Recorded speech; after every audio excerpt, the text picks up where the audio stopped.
Hello everyone, আসসালামু আলাইকুম। Welcome to my another new cooking video. So আজকে ভিডিওতে থাকছে আমার Ramadan special recipe number 3। So আজকে আমি আপনাদের জন্য খুব মজার একটা শরবতের রেসিপি নিয়ে এসেছি।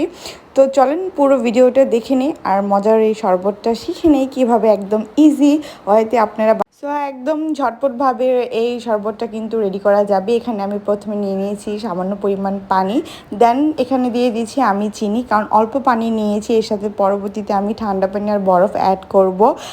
অল্প চিনিটা দিয়েছি যাতে আগে চিনিটা গলিয়ে নিতে পারি।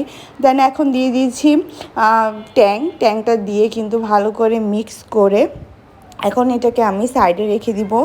এখন এটার মধ্যে আমি মিক্স করব ইসুপগুলের ভুসি আর তোকমা দানা।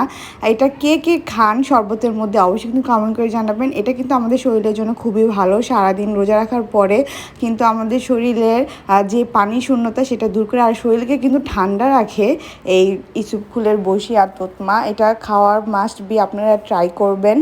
দেন এখানে ভুসিটা দিয়ে কিছুক্ষণের জন্য ভিজিয়ে রাখতে হবে। এরপর দিয়ে দিয়েছি আমি এই তোকমা দানাগুলো।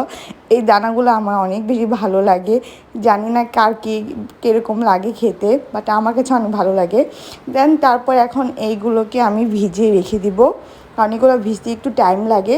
তাই এখন আমি একটা জগের মধ্যে আমার আগে থেকে গুলানো ট্যাং দিয়ে এখন আমি দিয়ে দিব এই যে ভুসি আর আমি তোকমা দানাগুলো ভিজিয়ে রেখেছিলাম সেগুলো। এখন দিয়ে এগুলোকে মিক্স করলেই কিন্তু হয়ে যাবে মজাদার শরবত। এভাবে কে কে শরবত বানান অবশ্যই কমেন্ট সেকশনে কিন্তু জানিয়ে যাবেন।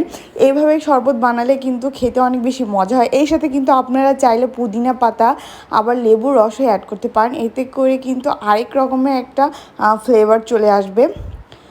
দেন তারপর এখন ভালো করে মিক্স করে কিন্তু আমি গ্লাসের মধ্যে পরিবেশন করে দিব বরফ কুচি দিয়ে। এখানে আমার মেয়েটাও আবার হেল্প করছে, দেখেন।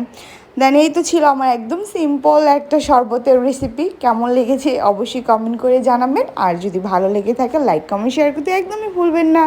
আর এরকম আরও নতুন নতুন সব রমাদান স্পেশাল রেসিপি পেতে কিন্তু আমার পেজটিতে ফলো দিয়ে রাখবেন। আজকের মতো এই পর্যন্তই, সবাই ভালো থাকবেন। আল্লাহ হাফেজ।